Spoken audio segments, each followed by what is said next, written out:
अगर आपके कान के अंदर इन्फेक्शन है या इन्फ्लेमेशन है, उसको ख़त्म करने के लिए, नाक के अंदर आपके इन्फेक्शन या इन्फ्लेमेशन है, उसको ख़त्म करने के लिए, आपके गले के अंदर कोई इन्फेक्शन है या इन्फ्लेमेशन है, उसको ख़त्म करने के लिए, आपको टॉन्सिलाइटिस है, उसको ख़त्म करने के लिए, आपके फेफड़ों में जो सांस की नालियां हैं, उनमें अगर कोई इन्फेक्शन है या इन्फ्लेमेशन है, उसको ख़त्म करने के लिए, इसके अलावा सेक्सुअली ट्रांसमिटेड जो डिजीज़ेज़ हैं, जैसे कि गोनरिया हो गया, उसको ख़त्म करने के लिए हम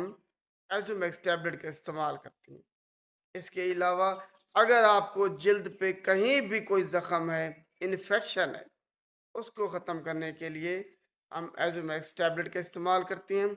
अगर किसी को निमोनिया है,